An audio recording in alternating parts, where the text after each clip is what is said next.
สบายดีตอนเช้าท่านผู้ชมสบายดีท่านผู้ชมที่เคารพตอนท่านผู้ชมเข้าสู่การรายงานข่าวเช้าอรุณใหม่จากห้องข่าวโทรภาพแห่งชาติข่าวเช้าอรุณใหม่ประจำวันพฤหัสวันที่9ตุลา2025ข่าวพักนี้พบกับโฆษกพลงานสุริพงษ์พร้อมด้วยข้าพเจ้าสุริวัลย์ผลเยี่ยมเจ้าสบายดีตอนเช้าสบายดีตอนเช้าพนักงานเจ้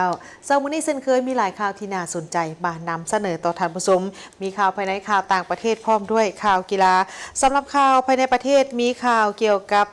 ท่านพลเอกจันทร์สมรจัญญราษฎร์ได้ซี่น้ำเกี่ยวกับการแก้ไขภัยพิบัติอยู่ทางแขวงไซยบุรีและนอกจากนั้นก็ยังมีข่าวเกี่ยวกับทางบริษัทเอเชียโทบาโคได้มอบทุนช่วยเหลือล่าเพื่อสร้างประตูโค้งเข้ามหาวิทยาลัยแห่งชาติทั้งประตูทางเบื้องเข้าและก็เบื้องออกในทางคณะเศรษฐศาสตร์วิทยาเขตดงโดกและก็วิทยาเขตนาบุงโดยมูลค่าเป็น500,000 กว่าดอลลาร์สหรัฐส่วนทางด้านนั้นมีข่าวพร้อมเดียวกันก็มีข่าวของทางทานสอนไซศรีพันดอนนายกรัฐมนตรีพร้อมด้วยภรรยาและการนำคันแขวงจำปาสักได้ลงเยี่ยมยามประชาชนที่ได้รับผลกระทบจากภัยพิบัติน้ำท่วมอยู่ที่เมืองสนะสมบูรณ์พร้อมกับข่าวอื่นทวีดีเริ่มที่ข่าวท่านเลขาธิการใหญ่ในระหว่างวันที่7ถึงวันที่8ตุลา2025นี้เลขาธิการใหญ่คณะบริหารงานศูนย์กลางพรรคประชาชนปฏิบัติลาวประธานประเทศแห่งสาธารณรัฐประชาธิปไตยประชาชนลาวได้นำพาคณะผู้แทนขั้นสูงของพรรคและรัฐเดินทางไปเยี่ยมยามรัฐกิจอยู่ที่สาธารณรัฐประชาชนประชาธิปไตยเกาหลีเพื่อสืบต่อในการเสริมขยายสายผูกพันมิตรภาพและการร่วมมือที่เป็นมูลเสื้อมีมาแต่ยาวนานโดยตอบสนองตามการเชื้อเชิญของสหายกิมเจิงอุนเลขาธิการใหญ่พรรคแรงงานเกาหลีประธานกิจการแห่งรัฐแห่งสาธารณรัฐประชาชนประชาธิปไตยเกาหลีสหายทองรุ่นศรีสุริตเลขาธิการใหญ่คณะบริหารงานศูนย์กลางพรรคประชาชนปฏิบัติลาวประธานประเทศแห่งสาธารณรัฐประชาธิปไตยประชาชนลาวได้นำพาคณะผู้แทนขั้นสูงของพรรคและรัฐแห่งสาธารณรัฐประชาธิปไตยประชาชนลาวเดินทางเยี่ยมยามรัฐกิจอยู่สาธารณรัฐประชาชนประชาธิปไตยเกาหลีในระหว่างวันที่7ถึงวันที่8ตุลา2025เพื่อสืบต่อเสริมขยายสายผูกพันมิตรภาพและการร่วมมือที่เป็นมูลเสื้อที่มีมาแต่โดนนานระหว่าง2พรรค2รัฐและประชาชน2ชาติลาวและสาธารณรัฐประชาชนประชาธิปไตยเกาหลีให้นับปื้นนับแน่นแฟ้นและขยายตัวยิ่งขึ้นการเยี่ยมยามรัฐกิจอยู่สาธารณรัฐประชาชนประชาธิปไตยเกาหลีของสหายทองลุ้นศรีสุริตเลขาธิการใหญ่คณะบริหารงานศูนย์กลางพรรคประชาชนปฏิบัติลาวประธานประเทศแห่งสาธารณรัฐประชาธิปไตยประชาชนลาวได้มีขึ้นในท่ามกลางที่2ประเทศสาธารณรัฐประชาธิปไตยประชาชนลาวและสาธารณรัฐประชาชนประชาธิปไตยเกาหลีความเฉลิมฉลองและคำนับภาพต้อนวันครบรอบ60ปีแห่งการพบปะสุดยอดข้างทมิตรที่นครหลวงเพียงย่างของประธานไก่สอนพรหมวิหารผู้นำที่แสนเคารพรักของประชาชนลาวและประธานกิมอินซุงผู้นำที่ยิ่งใหญ่และอมตะของประชาชนเกาหลีในวันที่28ตุลา2025และคำนับชมเชยวันสั่งตั้งพรรคแรงงานเกาหลีครบรอบ80ปีในวันที่10ตุลา2025ที่จะมาถึงนี้พร้อมทั้งเป็นการเฉลิมฉลองสายผูกพันทั้งการทูตระหว่างสาธารณรัฐประชาธิปไตยประชาชนลาวและสาธารณรัฐประชาชนประชาธิปไตยเกาหลีครบรอบ50ปีในตอนบ่ายของวันที่7ตุลา2025ที่หอประชุมสนามกีฬานครหลวงเพียงย่างก็ได้มีพิธีต้อนรับอย่างยิ่งใหญ่และสมเกียรติให้แก่คณะผู้แทนขั้นสูงของพรรคและรัฐแห่งสาธารณรัฐประชาธิปไตยประชาชนลาวนำโดยสหายทองลุ้นศรีสุริตเลขาธิการใหญ่คณะบริหารงานศูนย์กลางพรรคประชาชนปฏิบัติลาวประธานประเทศแห่งสาธารณรัฐประชาธิปไตยประชาชนลาวโดยได้มีการกวดแถวกองเกียรติยศและยิงปืนใหญ่21นัดในพิธีต้อนรับอย่างเป็นทางการได้มีสมาชิกพรรคพนักงานกำลังประกอบอาวุธน้องน้อยเยาวชนและประชาชนนครหลวงเพียงย่างหลายกว่า 1,000 คนให้การต้อนรับอย่างฟดฟื้นและสมเกียรติหลังจากนั้นอยู่ที่สำนักงานห้องว่าการศูนย์กลางพรรคแรงงานเกาหลีก็ได้มีการพบปะระหว่าง2เลขาธิการใหญ่พรรคประชาชนปฏิบัติลาวและพรรคแรงงานเกาหลีซึ่งสหายกิมเจิงอุนได้ตีราคาสูงต่อกับการเยี่ยมยามในครั้งนี้ของสหายทองลุ้นศรีสุริตพร้อมด้วยคณะที่เป็นขีดหมายที่สำคัญอีกครั้งหนึ่งทางประวัติศาสตร์สำหรับการพัวพันหัวมือระหว่าง2พรรค2รัฐในการสุขนิ้วส่งเสริมและเพิ่มพูนคูณสร้างสายพัวพันมิตรภาพอันเป็นมูลเสื้อระหว่าง2พรรค2รัฐและประชาชน2ชาติสาธารณรัฐประชาชนประชาธิปไตยเกาหลีและสาธารณรัฐประชาธิปไตยประชาชนลาวให้พัฒนาขึ้นสู่บาทก้าวใหม่ในซุ้มปีต่อหน้า สหายกิมเจิงอุนได้อวยพรให้แก่การจัดตั้งพันขยายมติกองประชุมใหญ่สมัยที่ 11 ของพรรคประชาชนปฏิวัติลาวในระยะท้ายสมัยและการดำเนินกองประชุมใหญ่ผู้แทนทั่วประเทศของพรรคประชาชนปฏิวัติลาวสมัยที่ 12 ต้นปี 2026 ที่จะมาถึงนี้ประสบผลสำเร็จตามคาดหมายที่วางไว้สหายทองลุ้นศรีสุริตได้แสดงความขอบใจเป็นอย่างสูงต่อการต้อนรับอันอบอุ่นและสนิทสนมฐานสหายอ้ายน้องของสหายกิมเจิงอุนก็คือพรรครัฐและประชาชนเกาหลีอ้ายน้องอันได้แสดงถึงไมตรีจิตมิตรภาพอันโดดดื่มที่เป็นมูลเสื้ออันดีงามที่มีมาแต่โดนนานระหว่างสองพรรคสองรัฐและประชาชนสองชาติสาธารณรัฐประชาธิปไตยประชาชนลาวและสาธารณรัฐประชาชนประชาธิปไตยเกาหลีพร้อมทางได้แสดงความสมเสยการสั่งตั้งพรรคแรงงานเกาหลีที่จะหมุนเวียนมาครบรอบ 80 ปีในวันที่ 10 ตุลาคม 2025 นี้และแสดงความขอบใจต่อพรรครัฐและประชาชนเกาหลีอ้ายน้องที่ได้ให้การสนับสนุนแก่ภารกิจการปลดปล่อยชาติในเมื่อก่อนก็คือการปกปักรักษาและสร้างสรรค์พัฒนาสาธารณรัฐประชาธิปไตยประชาชนลาวในปัจจุบันสหายทองลุ้นศรีสุริตยังได้อวยพรให้แก่พรรคแรงงานเกาหลีที่มีสหายกิมเจิงอุนเป็นผู้นำสูงสุดนั้นจงมีผลสำเร็จใหม่ใหญ่หลวงกว่าเก่าและจะตั้งพันขยายบรรดามติกองประชุมใหญ่ครั้งที่ 8 และกะเกี่ยมกองประชุมใหญ่ครั้งที่ 9 ของพรรคแรงงานเกาหลีอย่างมีไซสองฝ่ายได้แลกเปลี่ยนคำคิดเห็นด้วยบรรยากาศแห่งไมตรีจิตมิตรภาพเพื่อพ้องการสืบต่อเพิ่มพูนคุณสร้างสายผูกพันมิตรภาพและการร่วมมือที่เป็นมูลเสื้อมาแต่โดนนานระหว่างสองพรรคสองรัฐและประชาชนสองชาติสาธารณรัฐประชาธิปไตยประชาชนลาวและสาธารณรัฐประชาชนประชาธิปไตยเกาหลีสืบต่อแลกเปลี่ยนการเยี่ยมยามซึ่งกันและกันของการนำขั้นสูงและขั้นต่างๆของทั้งสองฝ่ายให้เป็นปกติสุขยู่ส่งเสริมการพัวพันหัวมือสองฝ่ายในโขงเขตวัฒนธรรมสังคมการศึกษาการหัวมือทางด้าน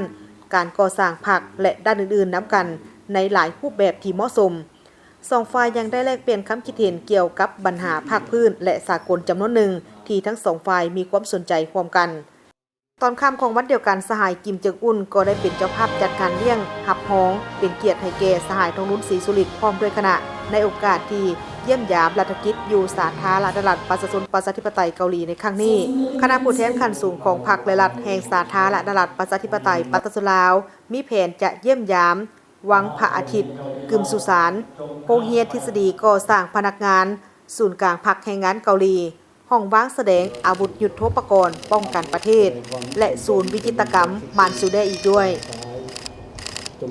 มีสุขภาพเข้มแข็งนำพาประเทศเกาหลีไปสู่ความเจริญรุ่งเรืองดังประทับที่มีสุขภาพที่จะให้ได้ปราศจากจิตวิญญาณสายนะ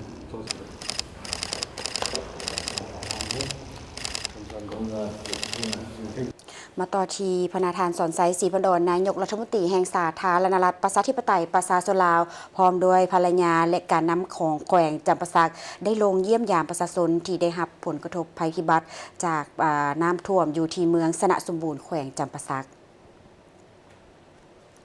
ในวันที่ 7 ตุลาคม 2025 ทานสอนไซศรีพันดอนนายกรัฐมนตรีแห่งสาธารณรัฐประชาธิปไตยประชาชนลาวพร้อมภรรยาและคณะได้ลงเยี่ยมยามมอบเครื่องช่วยเหลือให้แก่ประชาชนที่ได้รับผลกระทบจากภัยน้ำท่วมอยู่ที่เมืองสนะสมบูรณ์แขวงจำปาสักซึ่งพิธีได้จัดขึ้นที่ศาลาหงธรรมวัดบ้านพัฒนาคีโดยมีทานอรุณไซสุนราชเจ้าแขวงจำปาสักพร้อมด้วยบรรดาการนำแผนกการที่เกี่ยวข้องของแขวงและกรมกองของการที่เกี่ยวข้องของเมืองคณะพรรคหักฐานกลุ่มองค์การปกครองบ้านประชาชนและน้องน้อยนักเรียนภายในเมืองสนะสมบูรณ์เข้าร่วมท่านนางภูไพทองพิมพ์วงศาเลขาคณะบริหารงานพรรคเมืองสนะสมบูรณ์ได้รายงานสภาพจุดพิเศษของเมืองและสภาพน้ำท่วมอยู่ที่เมืองสนะสมบูรณ์ซึ่งในปี 2025 ได้เกิดมีสภาพน้ำท่วมทั้งหมด 3 ครั้งรวมมี26บ้าน 1,000 กว่าครอบครัวมีจำนวนคน 3,849 คนหญิง 2,481 คนได้รับผลกระทบเนื้อที่นาถูกน้ำท่วมทั้งหมด 1,000 กว่าเฮกตาร์โดยเฉพาะอยู่บ้านพัฒนาคีรีครอบครัวที่ถูกผลกระทบมี 30 ครอบครัวเนื้อที่นาเสียหาย23 กว่าเฮกตาร์พาหนะต่างๆและสัตว์เลี้ยงแม้นได้เคลื่อนย้ายไปอยู่จุดที่สูงมีความปลอดภัยเส้นทางเข้าบ้านที่ถูกท่วมมี 4 บ้านคือบ้านคีรีบ้านนาขามบ้านแกงไม่เฮียและบ้านโซโลน้อยนอกจากน้ำท่วมทางแล้วยังมีเสาไฟฟ้าหักและตะฟางเจือนอีกจำนวนหนึ่ง ต่อกับเหตุการณ์ภัยพิบัติที่เกิดขึ้นนั้นเบื้องต้นทางองค์การปกครองแขวงสมทบกับองค์การปกครองเมืองได้ลงติดตามอย่างใกล้ชิดและช่วยเหลือสุขเสริญให้แก่บ้านที่ได้รับผลกระทบในโอกาสนี้ทางนายกรัฐมนตรีสอนไซศรีพันดรในนามคณะกรรมการคุ้มครองภัยพิบัติระดับชาติได้แสดงความเห็นอกเห็นใจต่อสภาพและความทุกข์ยากของประชาชนเมืองสนะสมบูรณ์ซึ่งได้สร้างความเสียหายให้แก่ทรัพย์สินเงินทรานเนื้อที่การผลิตและพื้นฐานโครงสร้างของพ่อแม่ประชาชนซึ่งเชื่อมั่นว่าด้วยความสามัคคีหักแพงกันและเชื่อมั่นในแนวทางนโยบายของพรรคภายใต้การนำพาของคณะพรรคขั้นต่างๆของแขวงจำปาสักปัญหาอุปสรรคต่างๆนี้จะสามารถนำพาประชาชนผ่านพาไปได้ด้วยดีและสืบต่อยอดเอาผลสำเร็จใหม่ใหญ่หลวงกว่าเก่าในภารกิจปกปักรักษาและสร้างสรรค์พัฒนาเศรษฐกิจท้องถิ่นเป็นต้นแม่นขบวนการสุกยุการผลิตของประชาชนชาวเมืองสนะสมบูรณ์พร้อมนี้ทานยังได้ยกให้เห็นสภาพพ้นเด่นที่เกิดขึ้นอยู่ภาคพื้นและสากลสภาพการพัฒนาเศรษฐกิจสังคมแห่งชาติสภาพห่างเสียงและปรากฏการณ์ย่อท่อต่างๆที่เกิดขึ้นอยู่ภายในประเทศโดยเฉพาะเป็นการจัดตั้งปฏิบัติ2วาระแห่งชาติการเฉลิมฉลอง3วันประวัติศาสตร์ของชาติคือครบรอบ70ปีแห่งวันสร้างตั้งพรรคประชาชนปฏิวัติลาวครบรอบ50ปีแห่งการสถาปนาสาธารณรัฐประชาธิปไตยประชาชนลาวติดพันกับการเฉลิมฉลองวันคล้ายวันเกิดของประธานไก่สอนพรหมวิหารครบรอบ105ปีเพื่อให้ประชาชนมีส่วนร่วมในขบวนการ3วันดังกล่าวและมีสติต่อกลอุบายของกลุ่มคนที่บ่หวังดีต่อประเทศในตอนท้ายทานสอนไซศรีพันดรนายกรัฐมนตรีได้มอบเครื่องช่วยเหลือบรรเทาทุกข์ให้แก่ประชาชนผู้ประสบภัยน้ำท่วมอยู่เมืองสนะสมบูรณ์ในปี 2025 ในนั้นประกอบมีข้าวสารมีกระป๋องปลาน้ำดื่มและเครื่องใช้จำนวนหนึ่งของครัวเรือนและเนื่องในโอกาสวันครูแห่งชาติที่7ตุลาคมรอบ31ปีทานสอนไซศรีพันดรนายกรัฐมนตรีได้มอบคอมพิวเตอร์พร้อมปรินเตอร์และอุปกรณ์การเรียนการสอนให้แก่โรงเรียนมัธยมสมบูรณ์หัวโขงเมืองโขงแขวงจำปาสักเติมอีกพลเอกจันทร์สบรจันยราชรองนายกรัฐมนตรีได้ชี้นำการแก้ไขภัยพิบัติอยู่ทางแขวงไสยบุรีภายหลังที่ได้พบปะอบรมกับทางกำลังปกสในการชี้นำเวียกงานภัยพิบัติในวันที่7ตุลา2025ที่ห้องว่าการแขวงไสยบุรีพลเอกจันทร์สบรจันยราชรองนายกรัฐมนตรีประธานคณะกรรมการคุ้มครองภัยพิบัติขั้นศูนย์กลางได้เป็นประธานกองประชุมรับฟังการรายงานสภาพผลกระทบจากภัยพิบัติทางธรรมชาติอยู่แขวงไสยบุรีและให้ทิศชี้นำต่อกับการแก้ไขปัญหาภัยพิบัติโดยมีท่านพงษ์ไสศักดิ์อินทราชรองรัฐมนตรีกระทรวงแรงงานและสวัสดิการสังคมท่านรองเจ้าแขวงพร้อมด้วยคณะกรรมการคุ้มครองภัยพิบัติขั้นศูนย์กลางแขวงและผู้ต่างหน้าจากภาคส่วนที่เกี่ยวข้องเข้าร่วมในโอกาสนี้ท่านเพชรพิไสศูนย์วิไลรองเจ้าแขวงประธานคณะกรรมการคุ้มครองภัยพิบัติแขวงไสยบุรีได้รายงานให้ทราบเกี่ยวกับสภาพภัยพิบัติที่เกิดขึ้นอยู่แขวงไสยบุรีในปี 2025 นี้เห็นว่ามีภัยพิบัติที่เกิดขึ้นทั้งหมด 44 ครั้งในนั้นน้ำท่วม 8 ครั้งลมพายุพัด 16 ครั้งไฟไหม้ 17 ครั้งส่งผลกระทบต่อชีวิตทรัพย์สินที่อยู่อาศัยพื้นฐานโครงสร้างเส้นทางเนื้อที่ทำการผลิตและสัตว์เลี้ยงของประชาชนจำนวน 11 เมือง 275 บ้าน 7,000 กว่าครอบครัว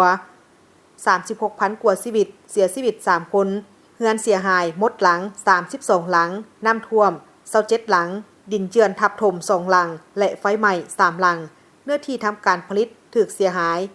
2,214 เฮกตาร์สัตว์เลี้ยง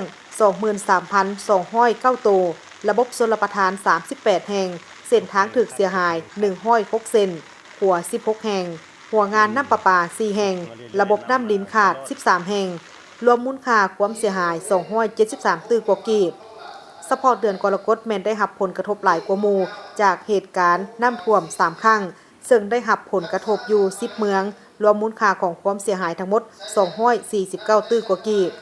สำหรับการเคลื่อนไหวฉุกเฉินเบื้องต้นคณะกรรมการคุ้มครองภัยพิบัติขั้นแขวงได้ปลุกระดมกำลังปกสสาวหนุ่มและกองพลทหารราบที่2ได้ลงไปช่วยเหลือแก้ไขฉุกเฉินพร้อมทั้งได้ให้ความช่วยเหลือครอบครัวที่ได้รับผลกระทบเป็นต้นยกย้ายเครื่องของสัตว์เลี้ยงและประชาชนไปอยู่เขตปลอดภัยหลังจากน้ำได้บกแห้งก็ได้อนามัยที่อยู่อาศัยของประชาชนสำนักงานรวมหมู่และบรรดาเส้นทางที่ถูกผลกระทบซึ่งคณะคุ้มครองภัยพิบัติขั้นแขวงก็ได้ให้การช่วยเหลือเบื้องต้นให้แก่ครอบครัวที่ได้รับผลกระทบ พร้อมทางได้ปลุกระดมจากทางสังคมอยู่ภายในแขวงเป็นต้นวัตถุปัจจัยช่วยเหลือผู้ประสบภัยนอกจากนั้นก็ยังได้แก้ไขเส้นทางให้สามารถสัญจรไปมาได้106 เซนสภาแห่งชาติได้ช่วยเหลืออุปกรณ์การปลูกสร้างเฮือน31 หลังให้ครอบครัวที่เฮือนบ่สามารถอาศัยอยู่ได้และให้การปิ่นปัวสุขภาพของพ่อแม่ประชาชนที่ถูกผลกระทบในจำนวน18 บ้าน163 คนและได้อนามัยน้ำสร้าง85 แห่งเคียงคู่กันนั้นคณะคุ้มครองภัยพิบัติขั้นศูนย์กลางก็ได้ให้การช่วยเหลือแก่ครอบครัวที่ได้รับผลกระทบเป็นต้นเงินสดข้าวสารเครื่องใช้ในครัวเรือนและอื่นๆสำหรับความต้องการงบประมาณในการฟื้นฟูผลเสียหายดังกล่าวตามแผนแม่น137 โครงการมีมูลค่า153ตื้อกว่ากีบในโอกาสนี้ท่านรองนายกรัฐมนตรีก็ได้มีความเห็น4 นำต่อคณะกรรมการคุ้มครองภัยพิบัติแขวงสยบุรีเป็นต้นให้สืบต่อเอาใจใส่ติดตามสภาพอากาศที่อาจจะเกิดมีพายุหัวใหม่โดยให้มีระบบการแจ้งเตือนภัยล่วงหน้าถึงพ่อแม่ประชาชนบรรดาเผ่าในพื้นที่ที่มีความเสี่ยงให้ว่องไวทันการเพื่อสามารถกะเกี่ยมความพร้อมรับมือได้อย่างทันการให้กะเกี่ยมกำลังปกส.เพื่อกะเกี่ยมความพร้อมต้านภัยพิบัติที่อาจจะเกิดขึ้นในต่อหน้าพร้อมทั้งให้เอาใจใส่ในการต้านการโฆษณาใส่ให้ป้ายสีของกลุ่มคนที่บ่หวังดีต่อแนวทางนโยบายของพรรครัฐเฮาจากนั้นท่านรองนายกรัฐมนตรีและคณะก็ได้เข้าร่วมเป็นสักขีพยานต่อกับพิธีมอบรับเครื่องช่วยเหลือจากทางคณะกรรมการคุ้มครองภัยพิบัติขั้นศูนย์กลางโดยการกล่าวมอบของท่านพงษ์ไสศักดิ์อินทราชรองรัฐมนตรีกระทรวงแรงงานและสวัสดิการสังคมและกล่าวรับโดยท่านเพชรพิไสศูนย์วิไลรองเจ้าแขวงสยบุรีประธานคณะกรรมการคุ้มครองภัยพิบัติขั้นแขวงสยบุรีรวมมูลค่า300 ล้านกว่ากีบเพื่อนำใช้เข้าในเวียกงานของการแก้ไขฉุกเฉินพร้อมนี้คณะของท่านรองนายกรัฐมนตรีก็ยังได้ไปติดตามเบิ่งพื้นที่ตัวจริงโดยเฉพาะก็แม่นบรรดาพื้นที่ที่ได้รับผลกระทบจากภัยพิบัติน้ำท่วมเป็นต้นจุดบ้านหนองแซงบ้านนาต่อใหญ่และบ้านทินของเมืองสยบุรีคณะโฆษณาพมศูนย์กลางภาคจัดปาฐกถาวันชาติที่2 ธันวาคมรอบ50 ปีและวันเกิดประธานไก่สอนพรหมวิหารครบรอบ105 ปีจัดขึ้นในวันที่8 ตุลาคม 2025คณะโฆษณาพมศูนย์กลางภาคจัดปาฐกถาวันสำคัญให้เกียรติปาฐกถาโดยสหายกี่แก้วไขคำพิทูลกรรมการกรมการเมืองศูนย์กลางภาครองนายกรัฐมนตรีมีคณะบริหารงานภาคคณะภาคฮักฐานคณะหน่วยภาคฮักฐานคณะหน่วยภาคสมาชิกภาคและพนักงานราชการภายในคณะโฆษณาพมศูนย์กลางภาคเข้าร่วมการปาฐกถาครั้งนี้เพื่อทบทวนคืนมูลเสื้อภารกิจปลดปล่อยชาติในเมื่อก่อนก็คือผลสำเร็จในภารกิจปกปักรักษาและสร้างสาพัฒนาประเทศชาติภายใต้การชี้นำนำพาของพรรคถือเอาการเฉลิมฉลองวันชาติที่2 ธันวาเป็นการโฆษณาปลุกระดมน้ำใจรักชาติเป็นเจ้าตนเองสร้างความเข้มแข็งด้วยตนเองเสริมขยายความสามัคคีและยูแฮงบทบาทการนำพาของพรรคเพื่อระลึกถึงคุณงามความดีผลงานอันยิ่งใหญ่ของประธานไก่สอนพรหมวิหารผู้นำที่แสนเคารพรักของประชาชนลาวบรรดาเผ่าที่มีต่อประเทศชาติและหำเฮียนเอาแบบอย่างอันดีงามเพื่อฝึกฝนหล่อหลอมตนเองให้กลายเป็นสมาชิกพรรคที่ดีเพื่อสืบทอดภารกิจของพรรค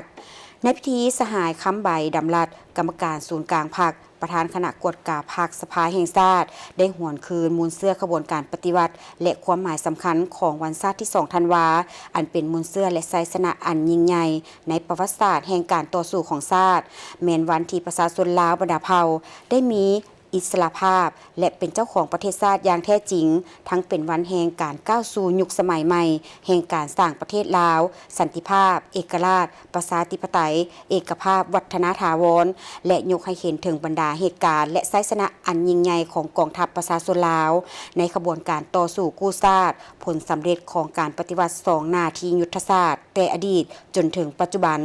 ทางเน้นหนักให้สืบต่อเสริมขยายมูลเสื้อวันชาติที่2 ธันวาเข้าในการพัฒนาประเทศชาติพร้อมเดียวกันท่านยังได้เผยแพร่ชีวิตและการเคลื่อนไหวการปฏิวัติของประธานไก่สอนพรหมวิหารโดยยกให้เห็นถึงผลงานอันใหญ่หลวงและแบบอย่างอันดีเลิศของประธานไก่สอนพรหมวิหารเพื่อให้คนเกิดใหม่ใหญ่ลุ้นห้ามเฮียนเอาแบบอย่างอันดีเลิศของประธานไก่สอนพรหมวิหารเพื่อสืบทอดภารกิจของพรรคในระยะใหม่ให้ไปถึงจุดหมายปลายทางในเงื่อนไขที่สภาพสากลที่มีความกาลโอกาสและสิ่งท้าทายทดสอบสมทบกับ สมทบกับสภาพภายในก็มีความยุ่งยากบ่น้อยและเพื่อเฮ็ดหลอนภารกิจการปฏิบัติที่มอบหมายให้สมาชิกพรรคพนักงานทหารตำรวจและประชาชนบรรดาเผ่าทั่วประเทศต้องได้เพิ่มทวีความสามัคคีเป็นจิตหนึ่งใจเดียวพร้อมกันบุกเบินสู่ซนเฮ็ดหน้าที่เวียกงานที่ได้รับมอบหมายให้สำเร็จโดยเฉพาะเป็นการจัดตั้งปฏิบัติ2วาระแห่งชาติพร้อมกันเป็นเจ้าการแก้ไขวิกฤตการเศรษฐกิจที่ประเทศเฮาพวมประเสริญอยู่ให้เข้าสู่สภาพปกติโดยไวและเอาใจใส่แก้ไขความทุกข์ยากของประชาชนให้นับมีชีวิตการเป็นอยู่ที่ดีขึ้นบริษัทเอเชียโทบาโคอินดัสทรีกรุ๊ปจำกัดได้มอบทุนช่วยเหลือล่าเพื่อสร้างประตูโค้งทางเข้ามหาวิทยาลัยแห่งชาติวิทยาเขตดงโดกและประตูเข้าออกคณะเกษตรศาสตร์วิทยาเขตนาบงด้วยมูลค่าแมน 560,000 ดอลลาร์สหรัฐพิธีวางศิลาจารึกโครงการสร้างประตูโค้งมหาวิทยาลัยแห่งชาติได้จัดขึ้นในวันที่ 8 ตุลาคม 2025 ที่มหาวิทยาลัยแห่งชาติเข้าร่วมมีรองศาสตราจารย์ปริญญาเอกทองสฤทธิ์มังหนอเมฆรัฐมนตรีกระทรวงศึกษาธิการและกีฬาท่านยังโบประธานบริษัทเอเชียโทบาโคอินดัสทรีกรุ๊ปจำกัดพร้อมด้วยพนักงานทั้งสองฝ่าย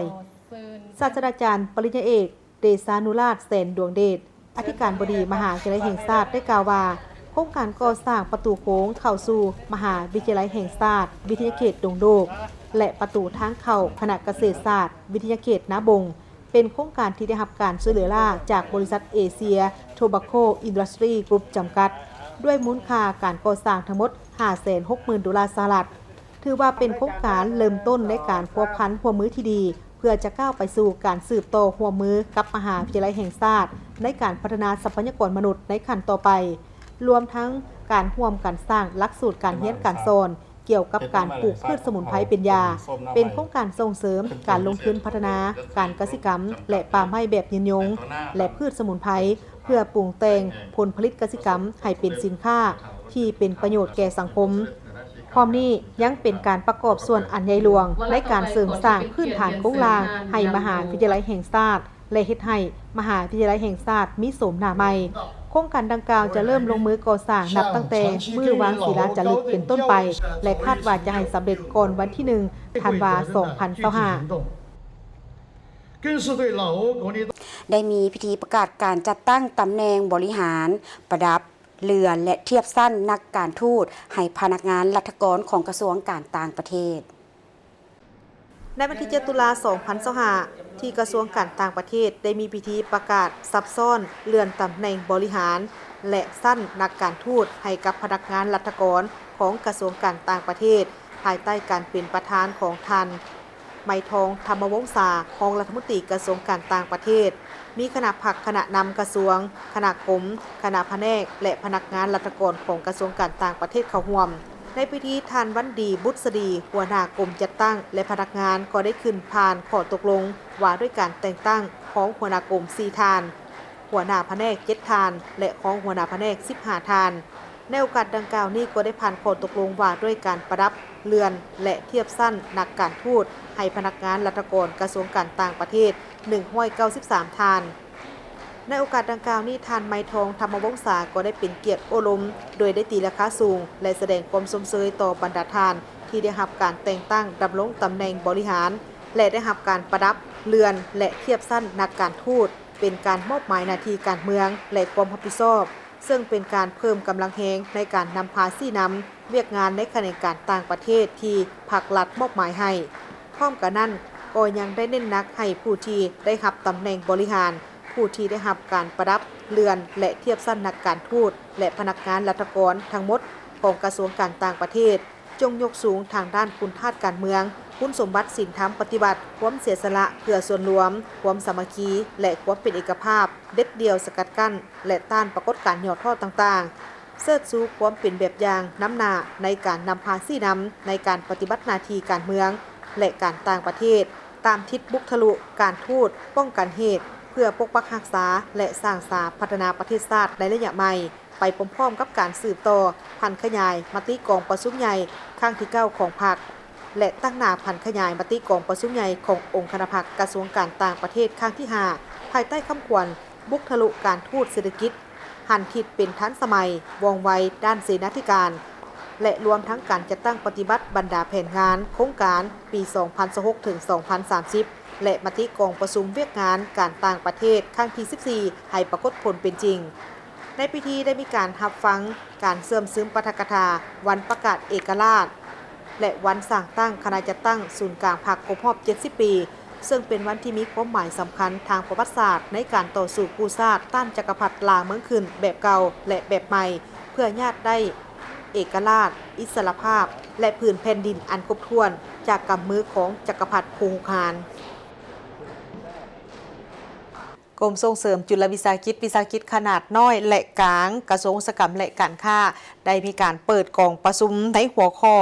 การวัดผลผลิตภาพของเศรษฐกิจนอกระบบซึ่งจัดขึ้นในเมื่อวันที่ 8 ตุลาคมนี้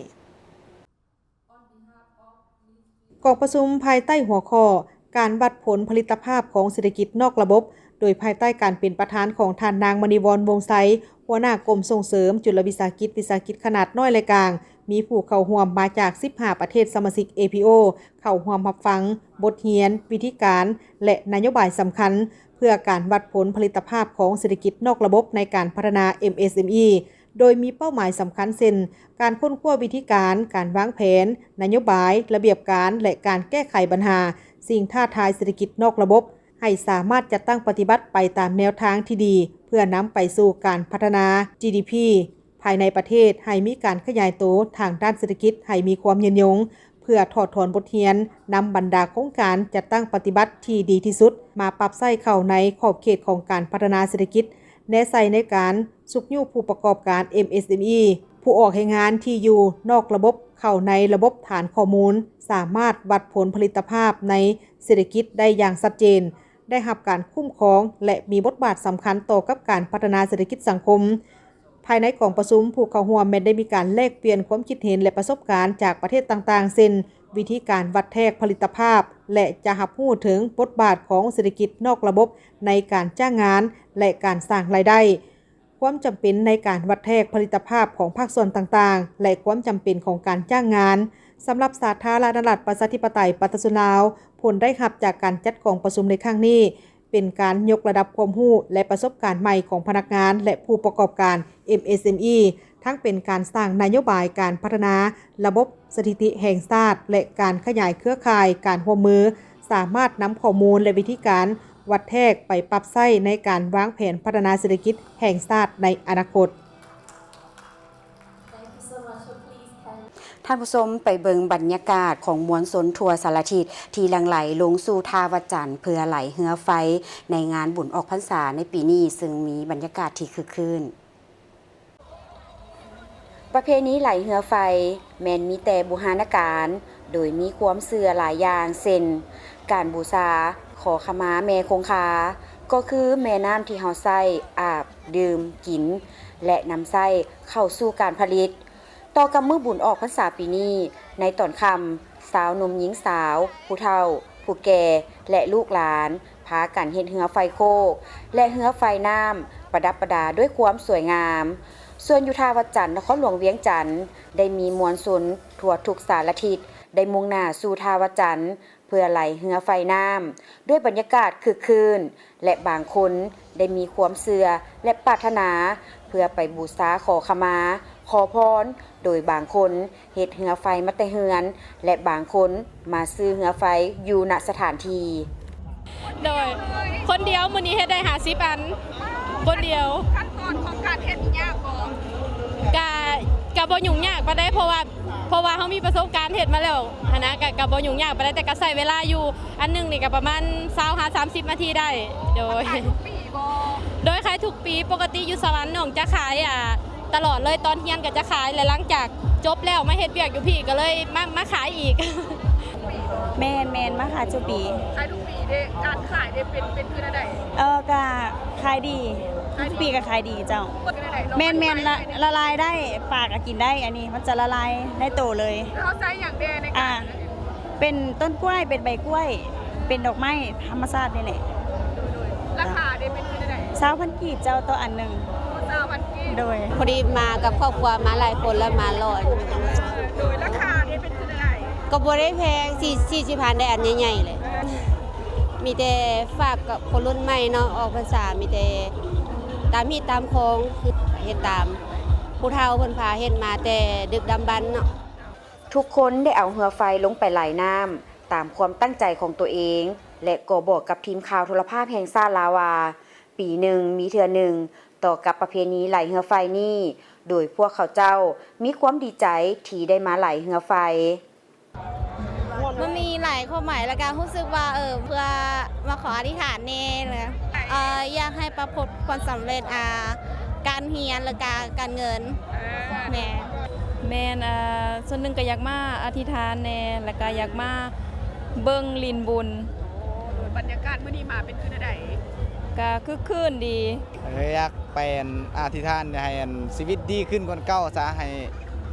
มีสุขภาพแข็งแรงแล้วก็ความรักซองเฮาให้มันยาวไปนั่น ประเพณีไหลเรือไฟเป็นประเพณีที่งดงามถึงหน้าน้ำของเต็มไปด้วยเรือไฟที่มีแสงประทีปประดับอยู่บางคนมีความเชื่อว่าได้เอาความโศกเศร้าสิ่งที่บ่ดีไหลไปตามแม่น้ำพร้อมทั้งได้อธิษฐานขอพรให้ตนเองมีความสุขสมหวังในสิ่งที่ตนปรารถนา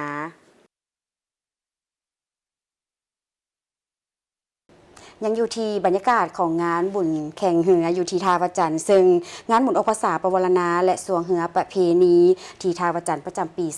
2025มีความฟดฟื้นเต็มไปด้วยการอนุรักษ์รักษาวัฒนธรรมฮีตของประเพณีอันดีงามของชาติที่ได้สืบกันมาแต่โดนนาน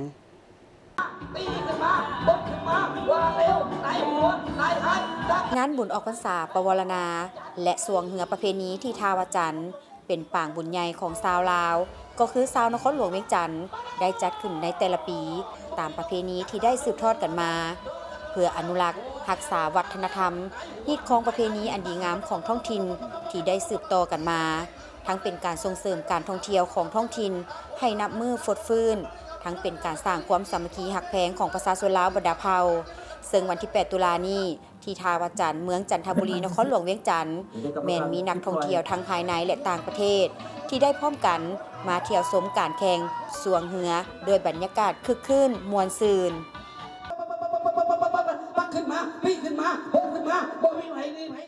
ก็มาบุญช่วงเฮือมั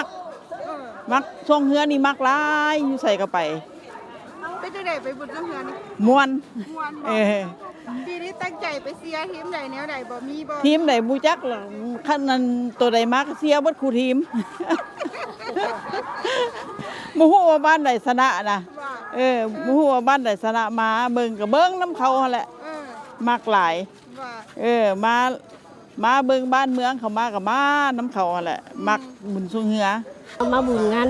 เทศกาลบุญช่วงเฮือเนาะมาเชียร์บ้านเฮาบ้านทิมเพียเมืองหาดไซฟองว่าท่านจะไปอยู่ไสเฮาก็นำไปมักว่าท่านจะไปข้าพเจ้าเป็นเชื้อชาตินี้ศาสนาพุทธลาวเนาะแล้วข้าพเจ้านี่ไกลหรือใกล้ก็ไม่นำไปล่ะผู้เดียวก็ไปแล้วก็มาน้ำร้านมื้อนี้แต่ยังน้อยพ่อแม่พาไปเป็นสาวมานำผู้บ่าวเนาะบัดได้ผัวได้หลานแล้วก็พาหลานมาสินะจนกลัวมือเฮาที่ว่าจะมาบ่ได้เนาะลูกเนาะนอกจากการซุ้มการเชียร์ของมวลชนทั่วไปแล้วในงานสำคัญนี้ทางอำนาจการปกครองก็ได้มีการจัดสรรให้บรรดาบ้านใกล้เคียงจัดทีมกองเชียร์บ้านของตนมาสมมาเชียร์อย่างเป็นขบวนการมื้อนี้ได้ขึ้นมาแสดงความดีใจเกี่ยวกับงานบุญประเพณีช่วงเฮือท่าวัดจันทร์ขึ้นในมื้อนี้แล้วก็ต่างหน้าให้ขบวนซึ่งเฮือช่วงเนาะหรือว่าช่วงเฮือเนาะประจำปี 2025เนาะอยู่ที่ท่าวัดจันทร์ก่อนขึ้นมดขอแสดงความดีมกดีใจนำบรรดาท่านผู้มาชมและบรรดาการนำเนาะที่ว่าเพิ่นได้เอาใจใส่จัดงานบุญประเพณีนี้ขึ้นโดยย่างเป็นทางการนับตั้งแต่ 8 โมงเช้ามาถึงปัจจุบันนี้ก็เห็นว่าปัจจุบันนี้กำลังแข่งเรือยาวโยนแล้วในตอนนี้ก็มีเสียงเสพเสียงเซิงเสียงม่วนซื่นไปตามจังหวะ งานบุญประเพณีหรือบุญช่วงเหือเพื่อเป็นการสืบต่อสร้างวัฒนธรรมของพวกเขาให้ยืนยงก็อยากให้ลูกหลานเขาเนาะให้เป็นรุ่นสืบทอดเนาะ สำหรับเรือที่เข้าร่วมการแข่งขันครั้งนี้ประกอบมีเรือประเพณีทราย55สีพาย5ลำเรือสูตรทรายมี4ลำและเรือประเพณีหญิงมี3ลำสำหรับผลการแข่งขันสามารถติดตามได้ในข่าวภาคกีฬาโทรภาพแห่งชาติลาวมีรายงาน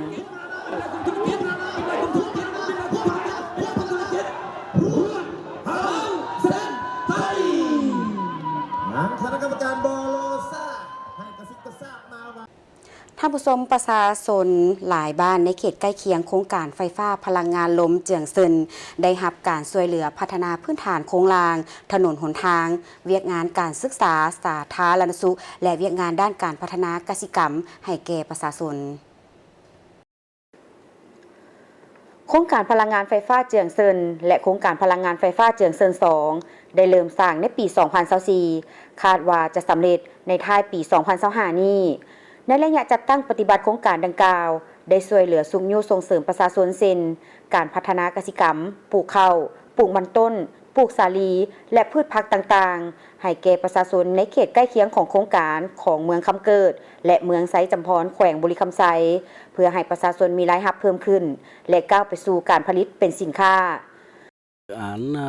Ca Long công suất là 750 MW, nhà máy điện gió Phi La công suất là 500 MW. Thì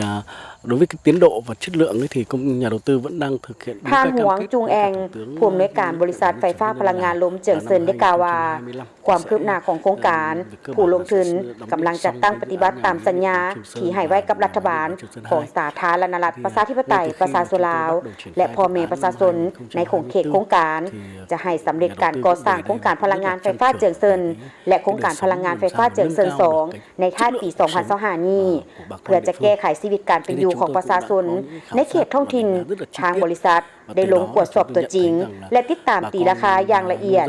จึงได้รู้ว่าประชาชนในเขตเมืองไซจำพรและเมืองคำเกิดโดยเฉพาะแม่นประชาชนในเขตใกล้เคียงโครงการไฟฟ้าพลังงานลมเจียงเซินยังมีรูปแบบการผลิตดั้งเดิมซึ่งทางโครงการได้สนับสนุนให้ประชาชนในเขตปลูกพืชเช่นข้าวสาลีและมันต้นอิงใส่สภาพการสังเกตตัวจริงสำหรับการปลูกข้าวของประชาชนในเขตยังสามารถดำเนินการผลิตได้แต่ละฤดูเดียวต่อปีต่อครั้งทางโครงการได้พยายามซอกหาทุกวิถีทางโดยมีการสำรวจออกแบบสร้างสวนรับประทานเพื่อสนองน้ำให้แก่ประชาชนในเขตสามารถเหตุการผลิตข้าวได้2ฤดูต่อปีพร้อมจะส่งพนักงานวิชาการจากโครงการลงสุกยูติดตามเพื่อปรับปรุงคุณภาพและจำนวนผลผลิตให้สูงขึ้นในฤดูการผลิตปี 2025 นี้ทางบริษัทผู้ลงทุนได้ทดลองปลูกข้าวและมันต้นให้แก่13ครอบครัวในนั้นมีบ้านนาแปบ้านทงแปและบ้านนาหาดจำนวน6เฮกตาร์กว่าคาดการว่าผลผลิตในปีนี้จะเพิ่มขึ้นภายหลังสำเร็จแผนระยะหนึ่งสำหรับการเริ่มปฏิบัติระยะ2ในปี 2026จะสร้างระบบชลประทานให้สำเร็จจะเก็บซื้อแนวพันธุ์พืชและผลผลิตทั้งหมดนำพ่อแม่ประชาชนเพื่อแจกจ่ายให้ครอบครัวอื่นๆเพื่อเป็นแนวพันธุ์ปลูกพร้อมนั้นได้วางแผนให้ประชาชนทำการผลิตเป็นสินค้าปัจจุบันกำลังจัดตั้งปฏิบัติบทเสนอให้กระทรวงเกษตรกรรมของเวียดนามร่วมกับมหาวิทยาลัยแห่งชาติที่ฮานอยกำลังศึกษาค้นคว้าพืชบางชนิดที่เป็นยานำไปปลูกในป่าเขตโครงการเพื่อให้ประชาชนติดตามป่าไม้นำไส้ป่าไม้ปกปักรักษาป่าไม้และที่ดิน Bà con có thể là giữ rừng, bám rừng, giữ đất và sẽ nhằm nâng cao được cái hiệu quả về kinh tế, hiệu quả phát triển môi trường và hướng tới là phát triển bền vững. ถ้าแผนการนี้สำเร็จจะเป็นการประกอบส่วนสร้างรายรับให้แก่ประชาชนและพัฒนาชีวิตการเป็นอยู่ของเขาเจ้าในเขตโครงการไฟฟ้าพลังงานลมเจียงเซินอยู่เมืองคำเกิดและเมืองไซจำพรนับมีบาทก้าวขยายตัวยิ่งขึ้นท่านผู้ชมที่เคารพจะได้ไปนั้นจะพักก่อนหลังจากนั้นกลับมารับชมการรายงานข่าวและอย่างต่อไปถึงอีกตลอดระยะ75 ปีแห่งการกำเนิดและเติบใหญ่ขยายตัวสื่อมวลชนและการพิมพ์จำหน่ายได้กลายเป็นกระบอกเสียงอันแหลมคมของพรรคก็คือภารกิจปกปักรักษาและสร้างสรรค์พัฒนาประเทศชาติ ประกอบส่วนอย่างห่าวหันในภารกิจต่อสู่บทบ่อยศาสตร์ ส่งเสยวัดสื่อมวลชนและพิมพ์จำหน่ายครบรอบ75 ปีอย่างสุดใจตอนท่านผู้ชมเข้าสู่การรายงานข่าวระยะที่ 2 จากห้องข่าวโทรภาพแห่งชาติข่าวระยะนี้ไปติดตามเบิ่งข่าวทานนังสวนสวรรค์วิทยาเกตรัฐมนตรีกระทรวงวัฒนธรรมและการท่องเที่ยวแห่งสาธารณรัฐประชาธิปไตยประชาชนลาวได้นำพาคณะผู้แทนทางการของลาวเพื่อเข้าร่วมกองประชุมสภาประชาคมวัฒนธรรมสังคมอาเซียนครั้งที่ 34 ที่ประเทศมาเลเซียกองประชุมดำเนินไปภายใต้หัวข้อการมีส่วนร่วมอย่างทั่วถึงและยืนยงโดยการเป็นประธานของทานดาโตสุริติยองคิงซิงรัฐมนตรีกระทรวงท่องเที่ยวศิลปะและวัฒนธรรมแห่งมาเลเซียโดยมีบรรดารัฐมนตรีรองรัฐมนตรีผู้ต่างหน้าสภาวัฒนธรรมสังคมอาเซียนติมอร์เลสเตและเลขาธิการใหญ่อาเซียนเข้าร่วมเพื่อเป็นการทบทวนคืนถึงหมากผลและสิ่งท้าทายในการจัดตั้งปฏิบัติแผนยุทธศาสตร์ของประชาคมวัฒนธรรมสังคมในระยะที่ผ่านมารวมทั้งการแลกเปลี่ยนคำคิดเห็นต่อกับทิศทางแผนการยุทธศาสตร์ใหม่หลังปี 2025 ของประชาคมวัฒนธรรมสังคมอาเซียนและปรึกษาหารือบางปัญหาที่สำคัญอื่นๆเป็นต้นก็เป็นการสร้างคุณค่าด้านมรดกและวัฒนธรรมการส่งเสริมเวียกงานปัญญาประดิษฐ์การหันเป็นดิจิตอลและเวียกงานสีเขียวเพื่อเสริมสร้างความรู้ความสามารถให้แก่อาเซียนในอนาคตข้อริเริ่มทางด้านสาธารณสุขเพื่อความสมบูรณ์พูนสุขของอาเซียนการส่งเสริมทาแหงที่บ่มซ่อนของสาวหนุ่มและกีฬาเพื่อส่งเสริมการเจริญเติบโตความสามัคคีปองดองและความเป็นเลิศการส่งเสริมมาตรการทางด้านสภาพอากาศเพื่อคุ้มครองและการเป็นคู่ร่วมและเป็นเจ้าการเคียงคู่กันนั้นกองประชุมก็ได้พร้อมกันค้นคว้า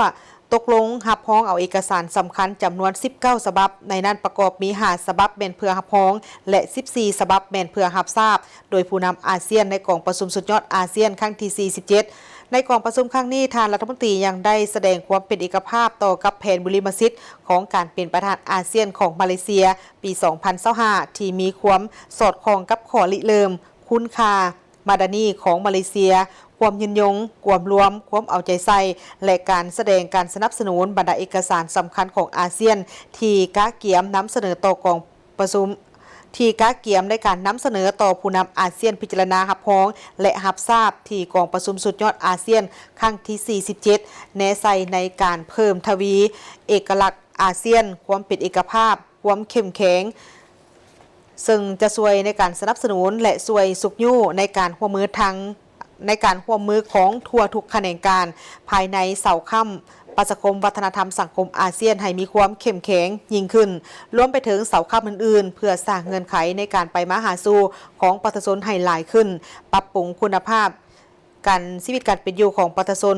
อาเซียนให้อยู่ดีกินดีและมีความสะดวกสบายสามารถเข้าถึงการบริการสาธารณสุขอย่างทั่วถึงเป็นต้นก็แม่นด้านการศึกษาสาธารณสุขด้านข้อมูลข่าวสารเคียงคู่กับการรับรู้ทางด้านวัฒนธรรมสิ่งแวดล้อมความเปลี่ยนแปลงของดินฟ้าอากาศและการเคลื่อนย้ายแรงงานและอื่นๆกองประชุมใหญ่ผู้แทนองค์คณะพรรคแขวงบ่อแก้วครั้งที่7กองประชุมครั้งปฐมฤกษ์ของคณะบริหารงานพรรคแขวงบ่อแก้วได้ลงประชามติเป็นเอกภาพเลือกเอาคณะประจำพรรคแขวงบ่อแก้วจำนวน11สหายหญิง1สหายและเลือกเอาสหายพลจัตวาแป้นคำบุตรจันแพงเป็นเลขาคณะบริหารงานพรรคแขวงสหายพลจัตวาสุขพจันทร์ศรีลาเพชรเป็นรองเลขาคณะบริหารงานพรรคแขวงสหายคำแยงคอนไสยกิจเป็นรองเลขาคณะบริหารงานพรรคแขวงในกองประชุมได้ปอนบัตรเลือกเอาผู้แทนสมบูรณ์จำนวน17สหายหญิง4สหายและผู้แทนสำรอง3สหายเพื่อเข้าร่วมกองประชุมใหญ่ผู้แทนทั่วประเทศครั้งที่12ของภาค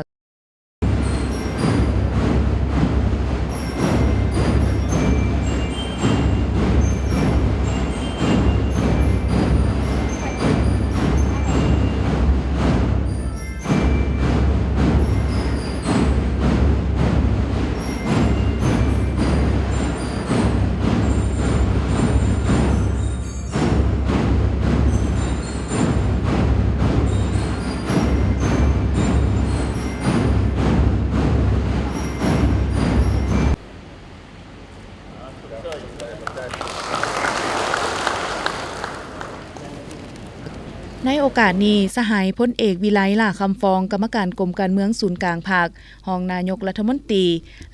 รีกระทรวงป้องกันความสงบได้มีคำเห็นโอ้ล้มต่อกองประชุมโดยได้แสดงความย่องยอสมเสยต่อบรรดาผลสำเร็จที่ทั่วองค์คณะพรรคแขวงปฏิบัติได้ในระยะผ่านมาและในซุมปีต่อหน้าคาดหมายใหญ่ต้นตอของแขวงบ่อแก้วเพื่อเสิร์ชสู่คำขวัญกองประชุมที่ได้กำหนดไว้ถือเป็นหน้าที่และความรับผิดชอบที่สำคัญในการนำพาซี่น้ำทั่วองค์คณะพรรคแขวงบ่อแก้ว5 ปีต่อหน้าได้รับการปรับปรุงและแก้ไขให้มีการหันเปลี่ยนดีขึ้นอันสำคัญสหายได้เน้นให้เอาใจใส่เวียกงานป้องกันศาสตร์ป้องกันความสงบเป็นเวียกแถวหน้า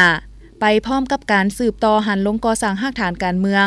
กำแน่นประชาชนและสั้นคนต่างๆอยู่ทั้งตัวเมืองชนบทและเขตห่างไกลซอกหลีกเป็นต้นอยู่เรียบตามชายแดนและบริเวณที่มีความล่อแหลมพร้อมทั้งสุมไซแก้ไขสภาพการหย่อท่อในสังคมเอาใจใส่พัฒนาเศรษฐกิจสังคมเป็นหน้าที่ใจกลางโดยสุมไซแก้ไขความยุ่งยากทางด้านเศรษฐกิจการเงินของแขวงขุดค้นและสร้างฐานไล่ฮับที่มั่นเทียงเอาการพัฒนาทรัพยากรมนุษย์เป็นเวียกงานแถวหน้าอันสำคัญแมนสืบต่อเฮ็ดให้ระบบการศึกษาให้มีความเข้มแข็งทั่วถึงอยู่ในเขตชนบทห่างไกลซอกหลีกให้มีเงื่อนไขและโอกาสเข้าเรียนหลายขึ้นทั้งควบคู่กับคุณภาพถือเอาการปรับปรุงระบบการเมืองและเวียกงานปรับปรุงก่อสร้างพรรคพนักงานเป็นปัญหาตัดสินยกสูงบทบาทและความสามารถนำพาของคณะพรรคแขวงและคณะพรรคแต่ละขันต่อทุกโครงเขตเวียกงานเฮ็ดให้หากฐานพรรคแต่ละขันมีความปลอดใสเข้มแข็งและนักแน่นที่มีคุณภาพสูงเป็นเจ้าการรับประกันความมั่นคงและเสถียรภาพทางด้านการเมืองปฏิบัติการพัวพันร่วมมือกับต่างประเทศให้ดีรักษาและเสริมขยายการพัวพันร่วมมือกับบรรดาประเทศใกล้เคียง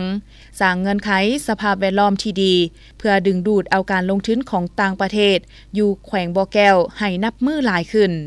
บรรดาสหายคณะบริหารงานพรรคแขวงสุดใหม่ที่ได้รับการเลือกตั้งซึ่งแสดงถึงความเชื่อมั่นและความไว้วางใจของผู้แทนกองประชุมก็คือท่านแถวสมาชิกพรรคพนักงานและประชาชนบรรดาเผ่าในทั่วแขวงบ่อแก้วจงพร้อมกันจัดตั้งผันขยายมติกองประชุมใหญ่ครั้งนี้และสร้างเป็นนิติกรรมละเอียดเริ่มจากการจัดตั้งเผยแพร่เสื่อมซึมในคณะบริหารงานพรรคแขวงลงถึงคณะพรรคแต่ละคันสมาชิกพรรคพนักงานอยู่บรรดาเมืองคะแนนการและหากฐานก็คือประชาชนบรรดาเผ่าให้เลิกซึ่งทั่วถึงเพื่อสร้างความรับรู้เข้าใจและเป็นเอกภาพกันทั้งทางด้านทัศนะการกระทำตัวจริงและมีความตื่นตัวเป็นเจ้าการจัดตั้งปฏิบัติมติกองประชุมใหญ่ครั้งนี้อย่างเป็นขบวนแข่งแห้งต่อเนื่องมีประสิทธิผลแขวงอุดมไซได้จัดการเฉลิมฉลองวันบุญออกพรรษาปวารณาตามฮีตของประเพณีที่ชาวพุทธได้สืบทอดกันมาแต่โบราณกาลบุญออกพรรษาปวารณาแม่นฮีตของประเพณีอันดีงามที่ชาวพุทธเคยปฏิบัติและสืบทอดกันมาแต่โบราณกาลซึ่งนอนอยู่ในฮีต12ของลาวในตอนเช้าวันที่7ตุลาปี2025กงกับมื้อขึ้น15ค่ำเดือน11ลาวปีมะเส็งเป็นมื้อบุญออกพรรษาปวารณาสาวพุทธศาสนาบรรดาเผ่าได้พร้อมกันใส่บาตรถวายสังฆทานแด่พระสงฆ์สามเณรอยู่ตามวัดวาอารามแห่งต่างๆในขอบเขตทั่วประเทศตามฮีตของประเพณีที่สืบทอดกันมาแต่โบราณจนฮอดปัจจุบันสำหรับแขวงอุดมไซชาวพุทธศาสนิกชน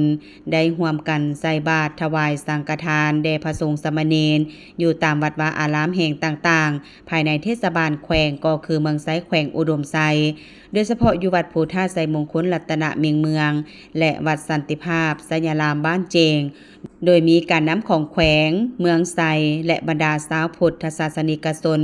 จากบรรดาบ้านต่างๆภายในเทศบาลแขวงเข้าร่วมใส่บาตรถวายปัจจัยสัญญาทานต่างๆอย่างคึกคืนและถูกต้องตามฮีตของประเพณีวัฒนธรรมอันดีงามที่เคยสืบทอดกันมาทั้งรักษาได้ความเป็นระเบียบเรียบร้อยสงบและปลอดภัยวันบุญออกพรรษาหรือวันมหาปวารณาเป็นวันที่สำคัญทางพุทธศาสนาเป็นวันสิ้นสุดของการจำพรรษาครบ3เดือนของพระสงฆ์สามเณรโดยเฉพาะพระภิกษุสงฆ์ซึ่งภายหลังออกพรรษาแล้วพระสงฆ์สามารถออกไปเทศนาสั่งสอนญาติโยมพ่อแม่และครูบาอาจารย์ได้ตามปกติ ในตอนแรกของวันเดียวกันก็ได้มีการเวียนเทียนเพื่อเป็นการบูชาพระรัตนตรัยและเพื่อเป็นบุญกุศลให้แก่ผู้ที่กระทำพร้อมนั้นยังจะมีการไล่เหือไฟโบกไล่เหือไฟน้ำโคมไฟตามน้ำกอและสายน้ำต่างๆเติมอีกงานบุญทรงเหือประเพณีออกพรรษาปวารณาประจำปี 2025 ที่เมืองปากสันแขวงบุรีคำไซก่อนพิธีจะเริ่มขึ้นก็ได้รับชมศิลปวรรณคดีจากวรรณบาลโรงเรียนแห่งต่างๆภายในเมืองปากสันซึ่งแต่ละรายการได้ส่งแสงให้เห็นถึงการดำรงชีวิตของประชาชนบรรดาเผ่าที่ติดพันกับวัฒนธรรมฮิตของประเพณีดีงามของชาติของคนลาวที่มีมาแต่บูหานการจากนั้นท่านสุริยาลาดสะบัวศรีหักษาการเจ้าเมืองปากสันได้รายงานการหังหากาเกียมงานบุญสวงเหือประเพณีบุญออกพรรษาปวารณาประจำปีพศ 2568 ที่เมืองปากสันแขวงบุรีคำไซเพื่อเป็นการอนุรักษ์รักษาขนบธรรมเนียมเสริมขยายฮิตของประเพณีดีงามของชาติให้ยืนยงและสืบทอดกันไปสู่ลูกสู่หลานและเพื่อเป็นการหัดแน่นความสามัคคีของประชาชนบรรดาเผ่าให้มีความเบิกบานม่วนซื่นเต็มไปด้วยไมตรีจิตมิตรภาพและแลกเปลี่ยนบทเรียนประสบการณ์เวียกงานกีฬาสวงเหือซึ่งกันและกันในงานบุญสวงเหือประเพณีออกพรรษาปีนี้ได้จัดขึ้นในระหว่างวันที่ 6-7ตุลา 2025 โดยติดพันกับงานวางแสดงและขายสินค้าประเภทต่างๆของประชาชนจากวัฒนบาลวัฒนเมืองจากต่างแขวงเพื่อเป็นการโฆษณาส่งเสริมปีท่องเที่ยวลาวท่องเที่ยวแขวงบุรีคำไซสำหรับเหือที่เข้าร่วมการแข่งขันในครั้งนี้มีทั้งหมด39ลำในนั้นแบ่งออกเป็น4ประเภทการแข่งขันคือประเภทเหือสวงทรายเหือกุลประเภท22-25-24พายมี10ลำเหือสวงทรายทั่วไปประเภท25-34พายมีจำนวน16ลำเหือสวงยิงประเภท25-34พายมีจำนวน7ลำเหือสวงทรายประเภท50-55-54พายมี6ลำในโอกาสที่มีความหมายความสำคัญครั้งนี้ทานคำแหวนปัญญานุวงศ์ของเจ้าแขวงบุรีคำไซประธานจัดงานบุญก็ได้เป็นเกียรติกล่าวเปิดงานบุญสวงเหือประเพณีออกพรรษาปวารณาประจำปีพศ 2568 ที่เมืองปากสันแขวงบุรีคำไซอย่างเป็นทางการพร้อมกันนี้ในพิธียังได้ตัดริบบิ้นลั่นของ9 บาทปล่อยแผ่นไปเพื่อเป็นสัญลักษณ์ให้แก่การเปิดงานครั้งนี้อย่างเป็นทางการจากนั้นบริษัทก็ได้มอบเงินประกอบส่วนเพื่อสุขโยงานบุญสวงเหือในครั้งนี้และท่านพินิจจารุสมบัติอดีตนายกรัฐมนตรีแห่งราชอาณาจักรไทยก็ได้มอบเงินจำนวน 300,000 บาทเพื่อประกอบส่วนในงานบุญสวงเหือและมอบของขวัญที่ระลึกให้แก่แขกที่มาเข้าร่วมในงานครั้งนี้อีกด้วยทั้งหมดนี้คือการรายงานข่าวเศร้าอรุณใหม่จากของข่าวโทรภาพแห่งชาติขอบใจที่ประธานให้เกียรติติดตามรับชมข่าวแล้วพบกันได้ไหมในการรายงานข่าวภาคต่อไปส่วนข่าวภาคนี้โฆษกทั้งสองพร้อมกับทีมข่าวเศร้าลาท่านผู้ชมไปก่อนสบายดี